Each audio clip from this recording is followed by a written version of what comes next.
I'm Captain Eddie Castellan. I'm back in the shop. That's right. Been away for a little bit. 306 days.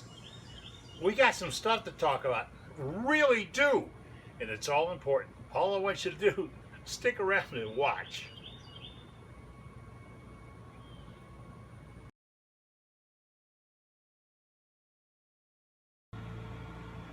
This is getting tiresome. This is the third or fourth time I've had to do this. I keep dancing all over my feet. If you don't know about Worldwide Woodturners, go to our website, www.worldwidewoodturners.org. www.worldwidewoodturners.org. I did radio and TV for a dozen years. Constant. And I know what cue cards are for. I need a cue card to tell me what to do. If you want to know more about our group, do that. We are a not-for-profit, which means we're broke, group of woodturners, just because we're not good at anything else, who love to learn and talk about wood turning. Worldwide Woodturners just does just that. All right, we don't have a sponsor. We don't owe this guy. We don't owe that guy. We don't take freebies. You don't know what kind of shoes, what kind of lathe, or anything. Hey, that's not important. What I do here is important. You can do it at your place too. We can do it on a mini jet up to a monster. Doesn't matter. We're going to talk wood turning. That's why we formed worldwidewoodturners.org. We also have email address, worldwidewoodturners@gmail.com. We have our own website, just gave you that. We're also on Facebook. We're trying to build this thing up as big as we can with your help. That's right, your help. So if you got an idea on how I can make this better, I want to know what you got. And then I'm going to share it. I'm going to tell everybody your secrets. Why? That's what we do. We share information. Now, I'm going to get my stuff together for that ink pen. It's simple. You can do it. And actually, you'll make points. But some days we need those points. Hey, a couple of quick notes. I got things set up. I went to put my chuck in my lathe and realized it spun a little bit. Why? I can't put that T9 inside that Morse taper. You can't put any lubricate, wax, oil, polish, spit, anything else in that Morse taper or on the Morse taper of this, because you need friction required. So I took my chuck back out and I got this out. This is a Morse taper cleaner.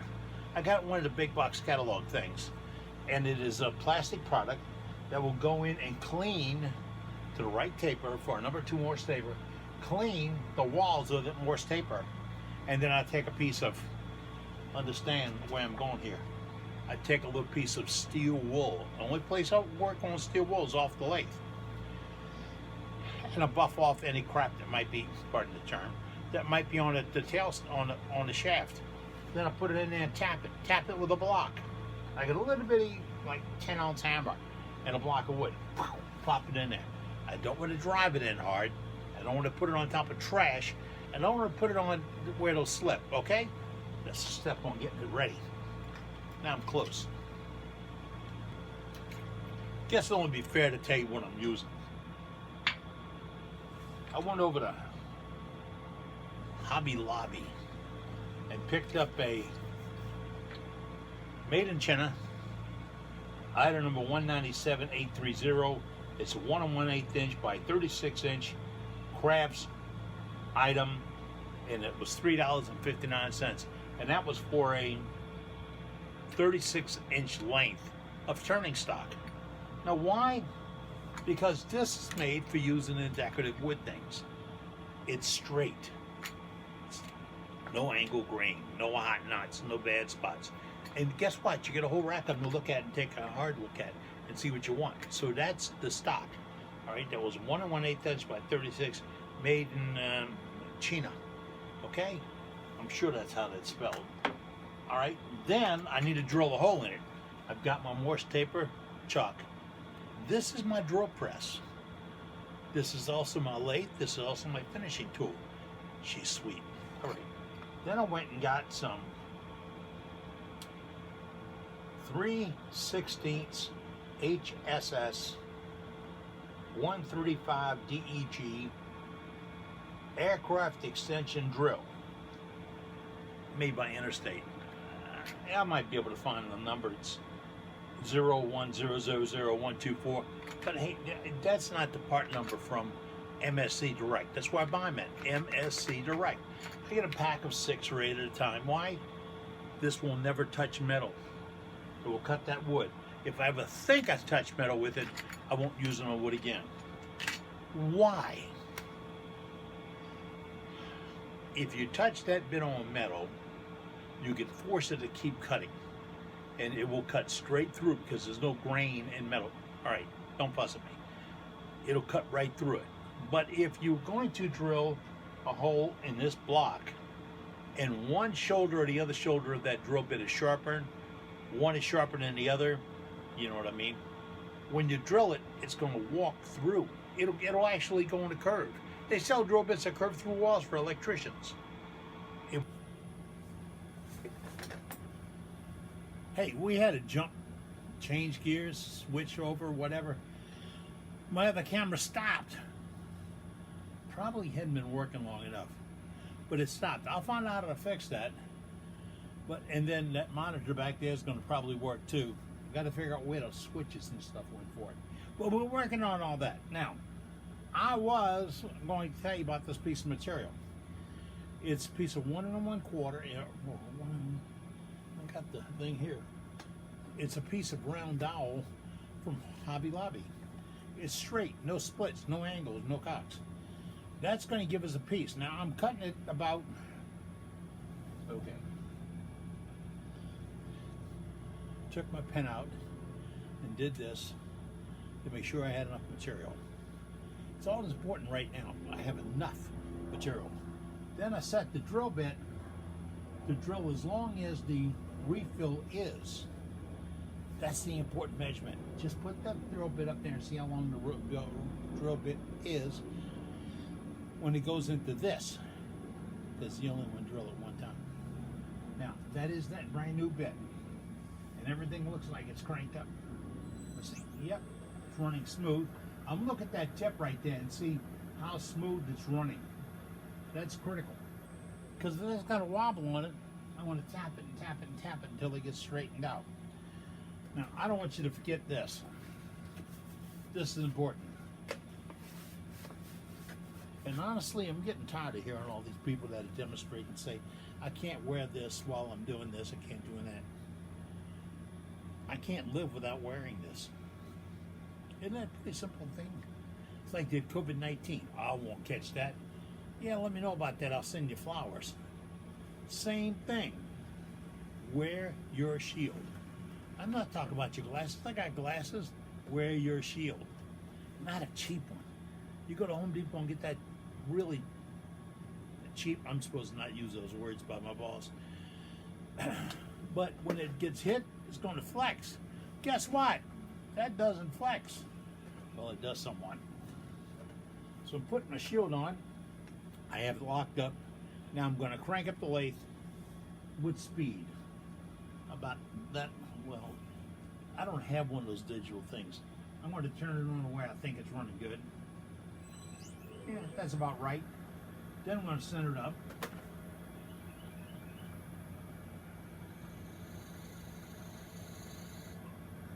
Just mark the center, okay? Now, I'm going to turn it around and put that center on my tailstock. Then I'm going to bring my tailstock, well, I'll lock it down. Yep. Bring my tailstock up, put just a little bit of pressure on it, and I'm going to go for the center.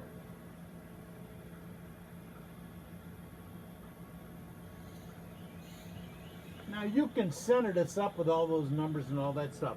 It's not important. I got 1 1/4 inch of material and only need 3/8.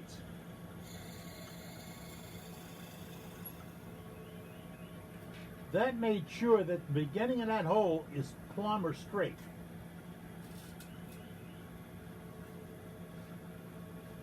Then I'm going to back the tailstock off.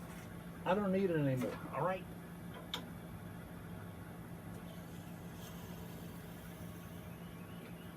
See that on there?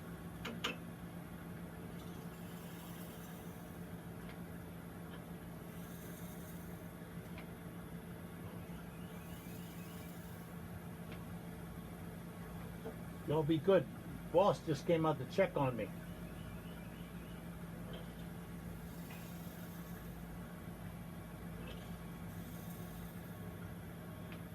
If you're wondering how I came out here, I didn't have a choice. She beat the hell out of me to get me out the house. This COVID thing just ain't working. Now, if you over choke this bit, it's going to load up. When it loads up, this is going to spin in your hands. When that spins in your hand, it's going to burn your hand and your fingers.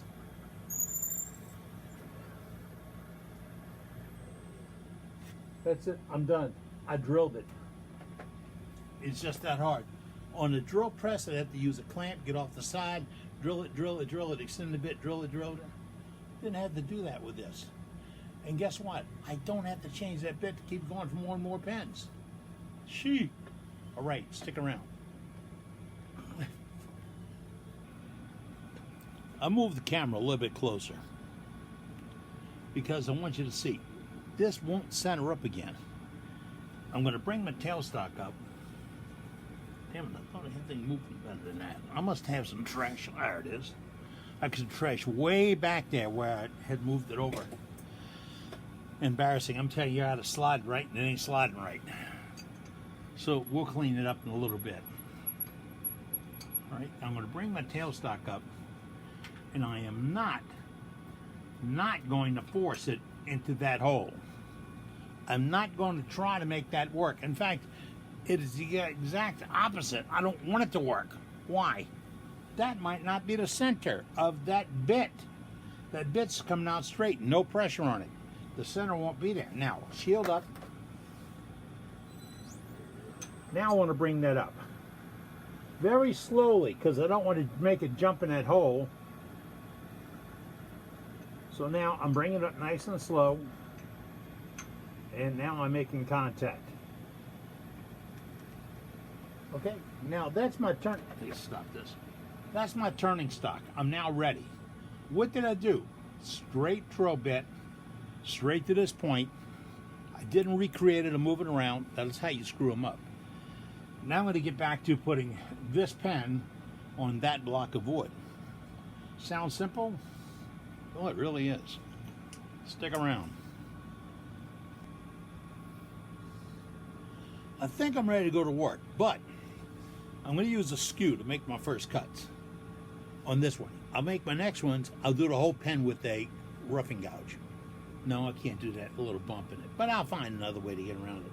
But my skew does not go back to the grinder, does not go back to the sharpening stone, does not go back to the belt sander or anything else. I get out my little diamond card and I just touch that edge.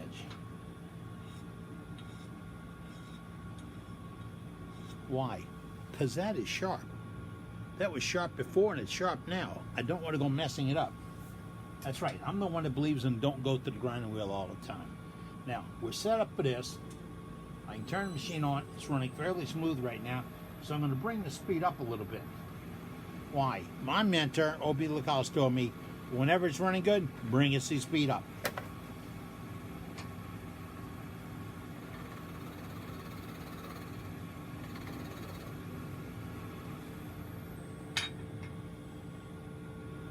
I got to look here. My tool rest is a little bit high. I've got a mark scored on that tool rest to tell me when it's at the right height, or at least my most comfortable height. I scored a line around it. I want to change that to a collar, and I'll show you that in a couple of days. Now, I'm going to go back to the drill press, to the lathe. I know what this is called. Put the shield on.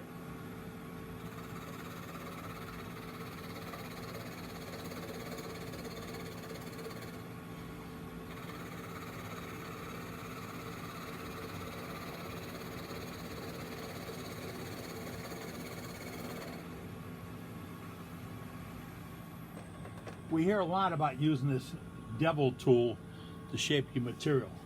That is a very clean, smooth cut. If you want to perfect how to use this, this is where you go. Not expensive lumber, not an expensive project, just one you can control. I can control this with a tool you're trying to learn how to use. And I'm going in and I'm rubbing the, watch the edge now. I'm rubbing the bevel, and then when I twist my wrist, I don't lift my arm, pick my foot up off the floor, nothing else. When I twist my wrist, it engages. Watch.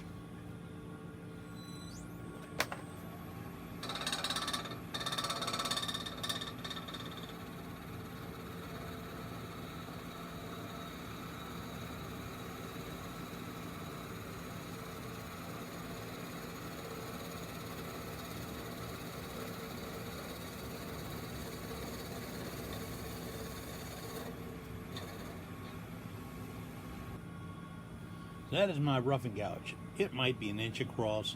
There's no standard in these damn things. Pardon me. But I got this from Dave at D-Way Tools a long time ago because it's got a good heavy shank on it. See that? Because I broke a few right there by making wrong cuts wrong time and putting too much leverage on a big tool. Rough and gouge. Rough. Rough.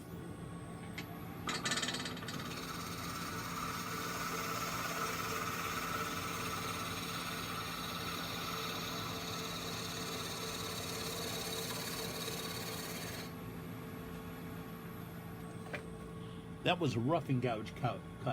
That is as smooth as I got my skew a few minutes ago. Really, a rough and gouge cut. It'll do it.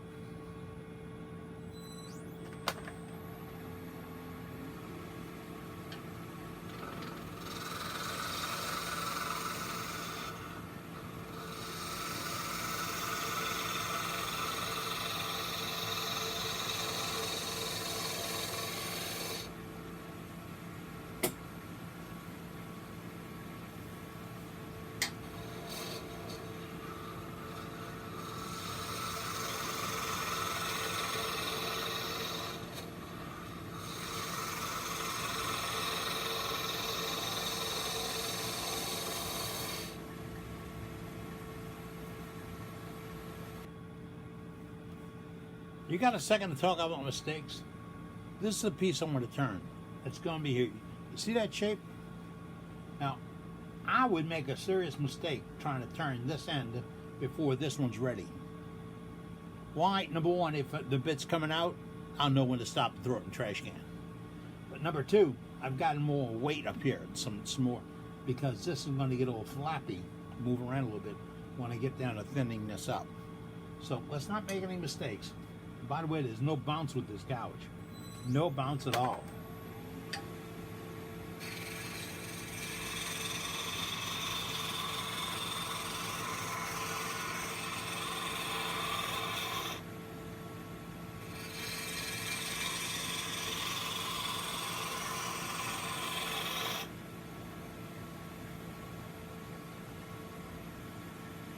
I stopped and moved my tool rest in a little bit and down a little bit because I'm riding just a little bit above center. I want to be just about center, not below it. Definitely not below it. And I'm going to keep making those slicing cuts on this. The reason I stopped to move this, here's the deal. Don't move it when that's moving. If this is moving and that's moving, you're going to have a chance of making a catch. What happens? You make the newspaper. I don't want to make the newspaper, so I'm not going to move this when the lathe is running. I don't care how damn good you think you are, don't do that.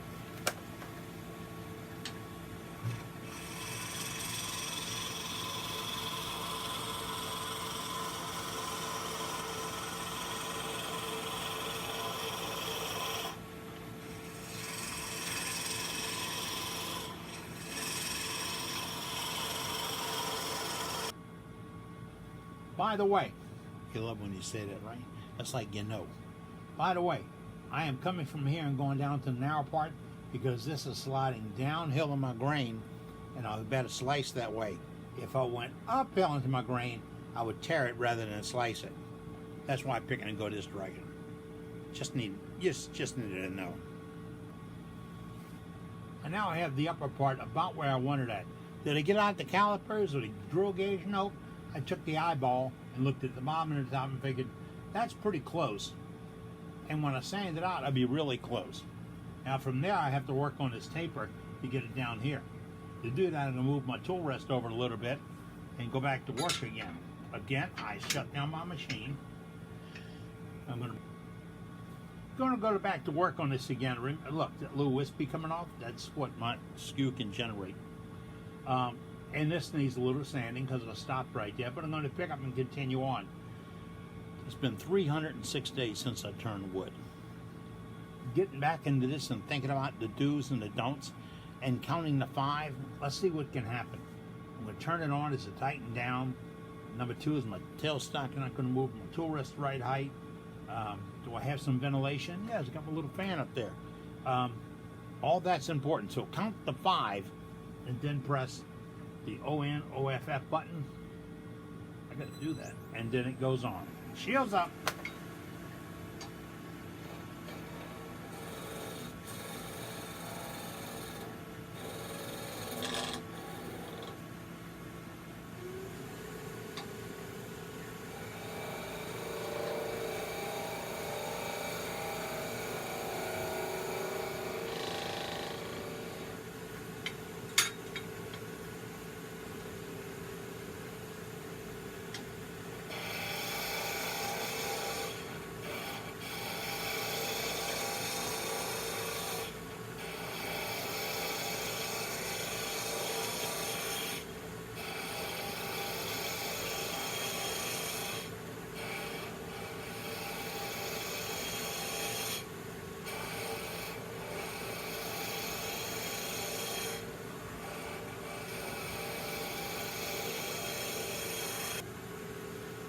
I'm going to clean up the sand a little bit. I'm using this little multi-tool.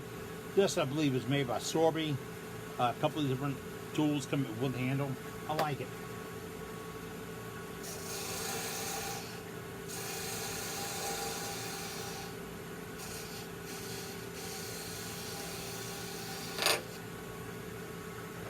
There went that edge.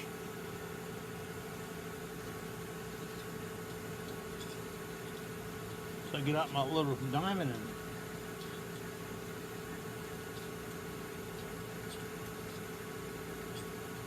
it's not what I normally use for a diamond. The other one will pop up. It's out here. I wouldn't have thrown it away, but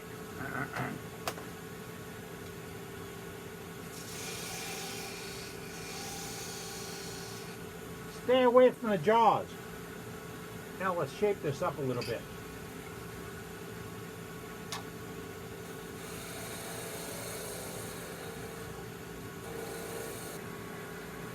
What I did just now is I backed the tailstock off a little bit.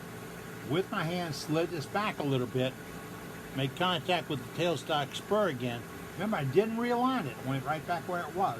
And now this is not touching the chuck on this end. Now I can take my little tool and go back into it.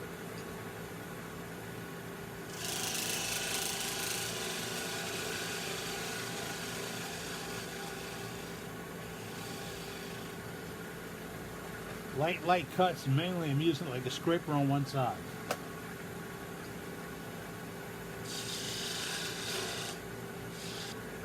Now here's the thing.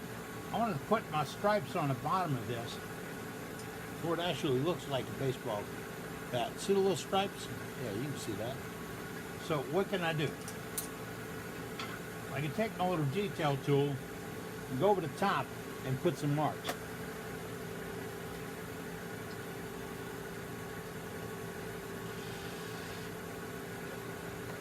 Catch the tool action.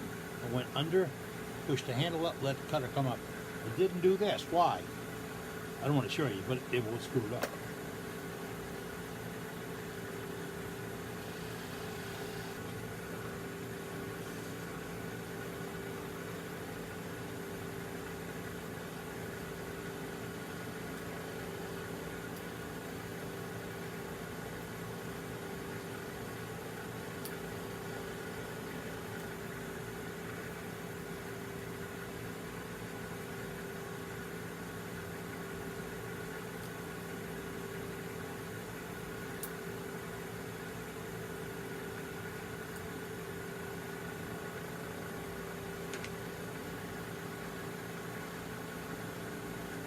Let me tell you ahead of time, if you touch that when you're doing this, it will get hot.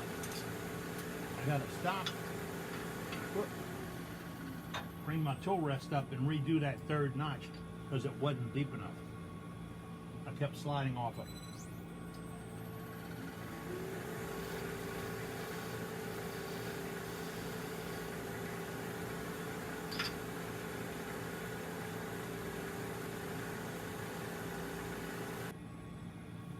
Before you go crazy with these burns in, that's right. Remember, you got a 3/16 hole down through the middle of this. If you go too deep, it's going to break. So now I'm going to sand this a little bit before I move the top up, or move the top off, or whatever. Sanding it out lightly, 180, 220, 320, 400. As long as that paper doesn't clog up, I'm okay. If that paper starts clogging up, that means I'm overworking the sandpaper, underworking the job, and it's going to clog. So if that was clogged, it wouldn't cut it with just polish. I take it up to 400, then I'm going to make my custom this and that. For a finish, I'm probably going to put a little CA on it today. Why? The boss wants it. Now to get the right length, I'm going to go back to my extremely calculated measuring device. Stop the lathe. Oh yeah, hold up the other pen and say, that's where we want to be, right there. Well, I need to buy a pencil, don't I? Well, I can see that. But I need to throw this for you anyway. Right, that's where I'm going to slice it off at. Did I lose that mark already? I might have. We'll get the tool rest down here.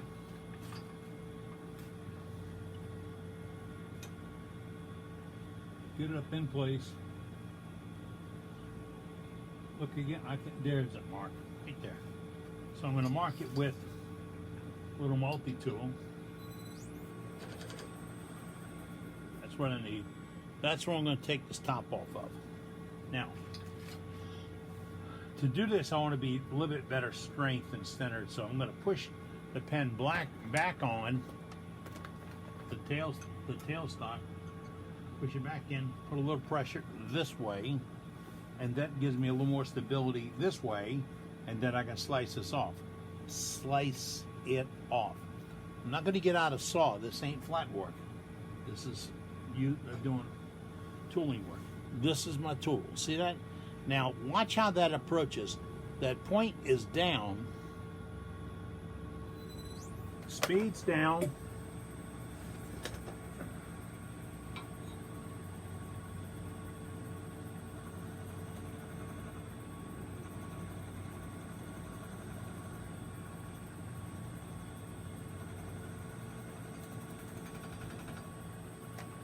No walk and wobble, no skating. Now I've got my depression created.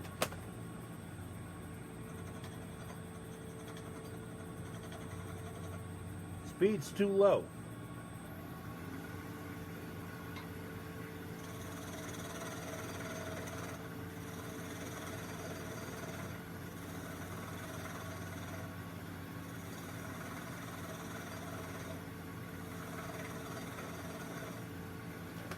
I'm cutting like this because this is a waste block. It doesn't matter what it looks like.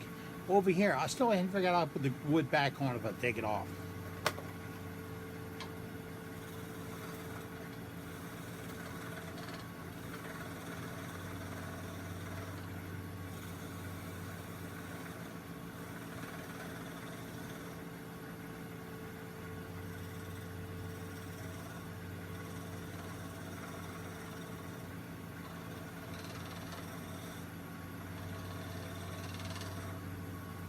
What about it ran around over a kit like this and like this?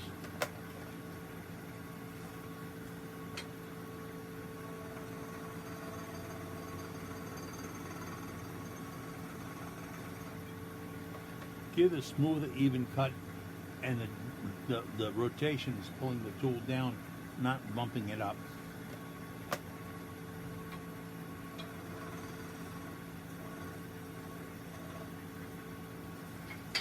Little cleanup.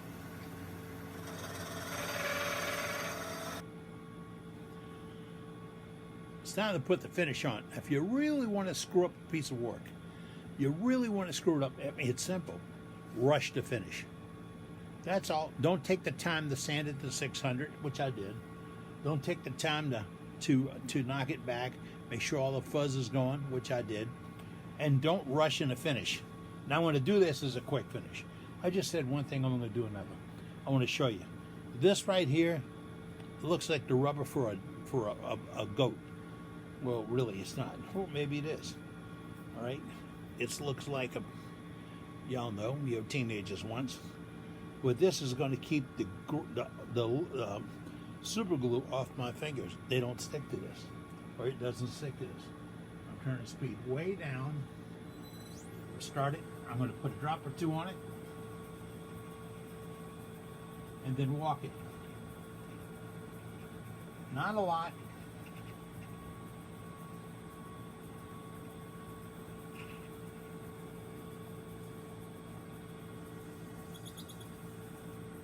I said it won't stick to it.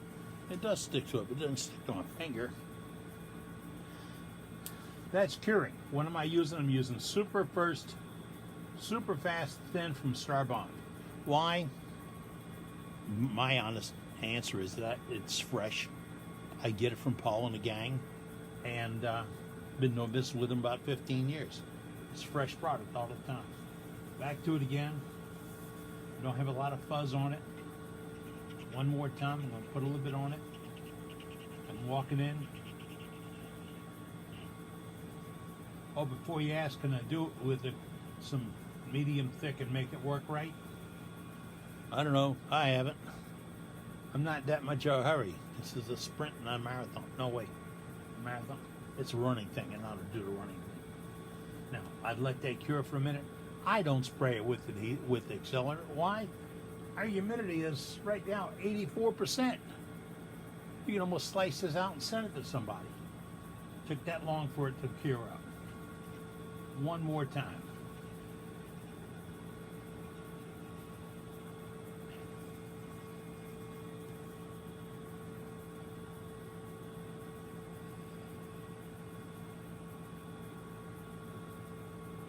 I'll do 3 or 4 coats, then I'll buff it out with a Scotch-Brite. This is the finger that I've got the glue on, and I got that rubber on, well, the thing on. This I made a little bit of contact with, and I have a little spot. So I could have put 2 of them on. Whole bag of them is cheap, and I'll get the details of where you can buy it from, and they'll sell direct to you. But on the one that I put it on with, voila, it's like magic, voila. This all goes in the trash can. Boom. Nice. It's buffing out now. I'm going to wipe it with a little Scotch-Brite pad and just a touch of Renaissance wax.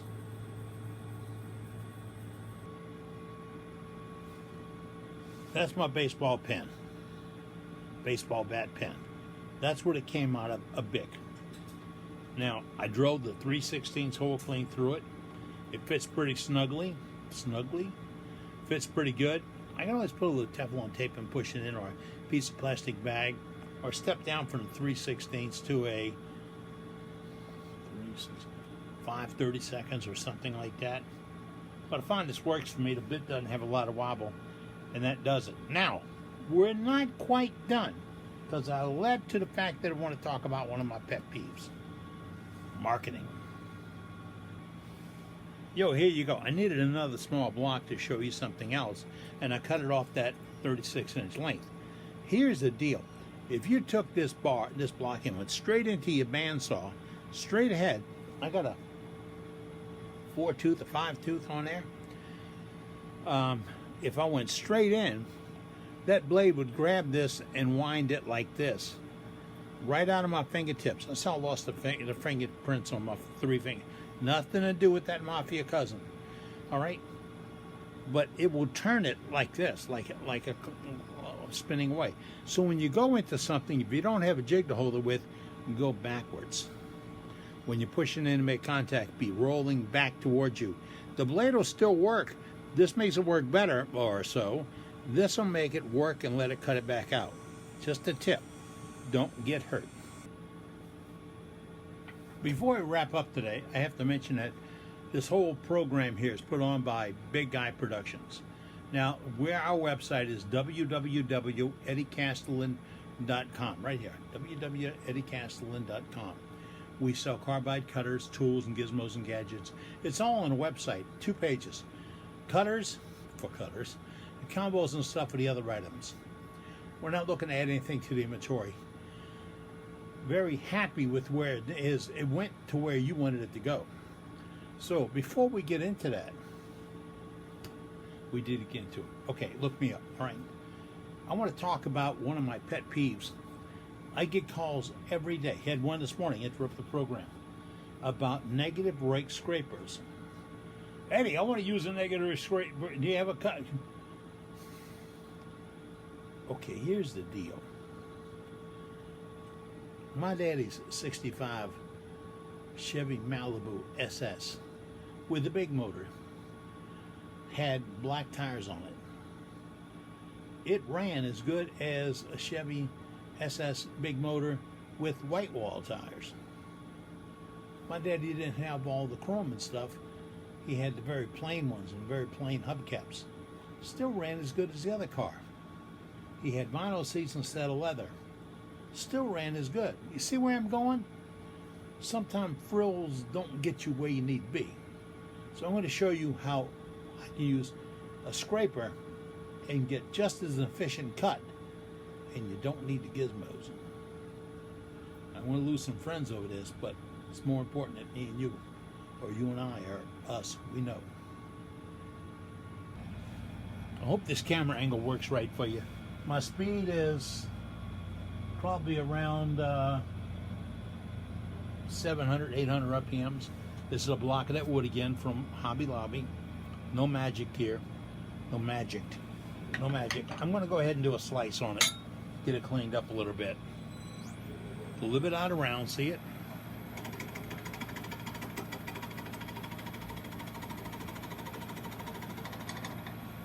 That's a slicing cut. I rode the bevel and came down and took off very little part, and I did it without tearing the surface up. I'm going to change over to something else. Take my roughing gouge, notice that name.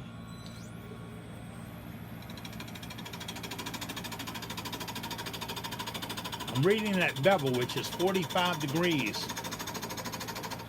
There's no rule book. If you like 47, it's okay.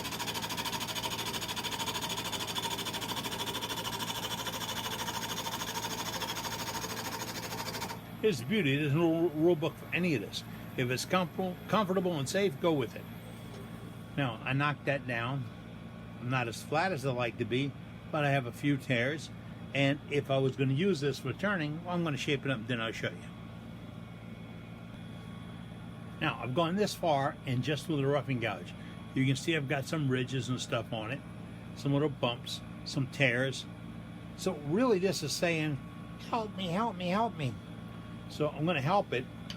I'm going to get out a negative rake scraper. See that? Somebody did this to my scraper when I was at a meeting one day. And I'm still a 1/4 inch making it right again. But here's my negative rake scraper.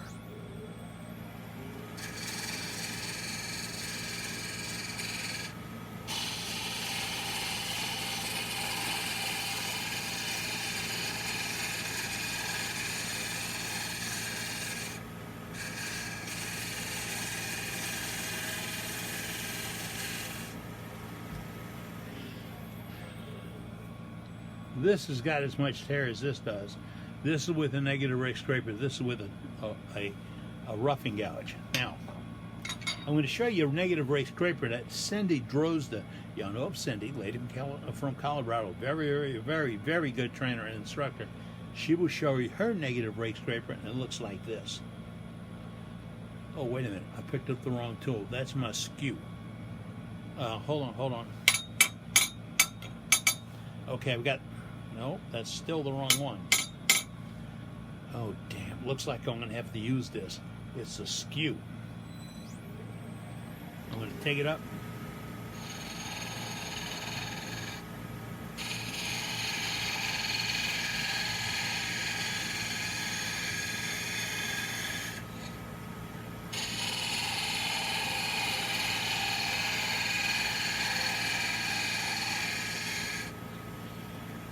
My tool rest is a little bit dirty, but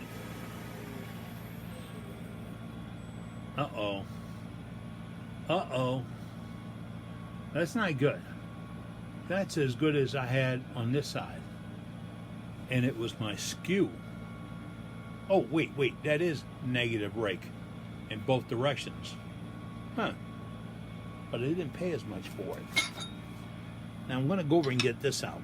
This is my, it's a flat grind, 3/4, or I don't remember what the metric is, but it's a little fingernail grind, and I put a soft edge on it. And I'd be going around the inside of jars and boxes with it.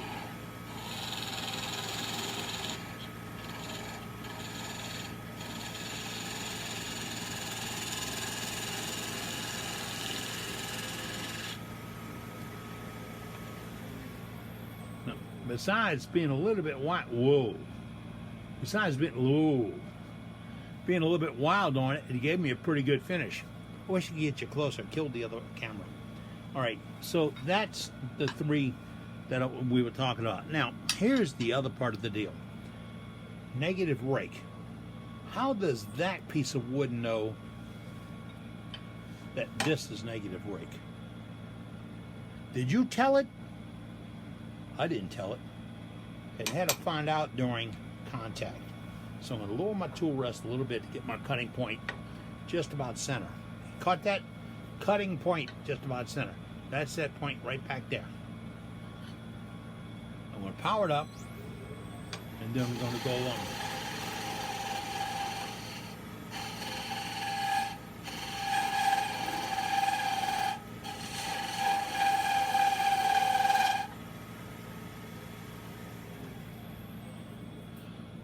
It's a pretty darn good cut. I get a few early birds in there because I went back uphill on a cut, and that you shouldn't go back uphill on a scrape. So let's go downhill.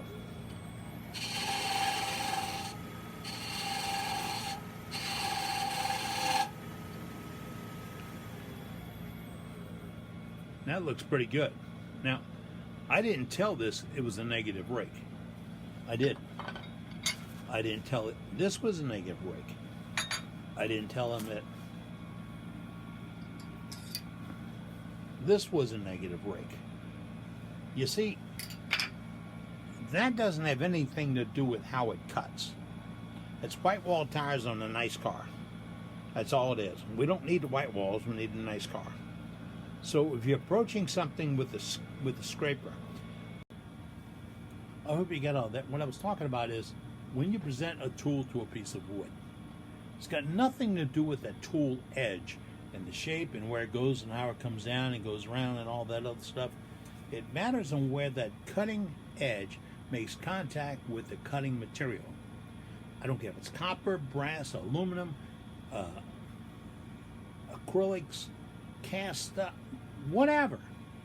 It all cuts the same because it cuts like a knife.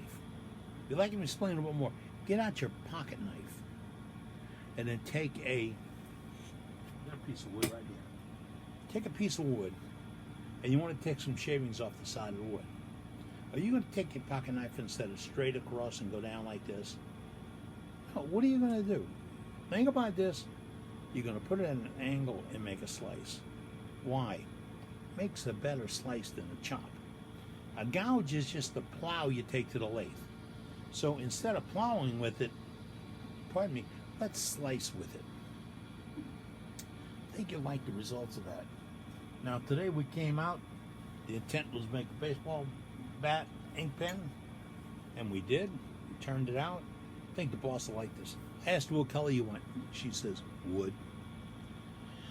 You gotta live with them, and you should love them. Okay, we talked about that. We talked about how to make the turning and such. Coming up soon, we're going to talk about tendon on a bowl. Is it that important? If you want to live through it, yeah, it is. And why make it any harder than it needs to be? All right? And then we're going to talk about this chuck. Not this one, the other one. Yeah, the one we stronghold has been sitting on. I forgot it. It was in the weather for 306 days. I didn't know it was in that box. boxes out here. And I was told I couldn't come out to the shop. I listened. I didn't come out. But the chuck got dirty. It's very easy and simple to clean. Just don't make it complicated. And we're going to talk more about other chucks and ways to hold work. My philosophy is, and won't change, if you can hold it, you can turn it. All right. I'm Captain Eddie Castellan. I appreciate you being in the shop with me today as we've been out here making shavings. And don't forget, my website's www.eddiecastellan.com. But if you want to know more details about the Worldwide Woodturners, and that's the name of our group, Worldwide Woodturners. No promotion, no sales, nothing else. All we do is talk wood turning. We didn't marry anybody. We may be dating a few folks, but we're not married to anybody. We just want to talk wood turning. That's at www.worldwidewoodturners.org. Worldwidewoodturners.org. I'm going to keep saying it because everyone wants to go to dot or whatever. Okay? I'll see you there. I need to get my shavings jacket off. Mama's got to go to the doctor. Oh, she's doing really good. She was just out there dancing just now. Da-da, da-da. I can't dance.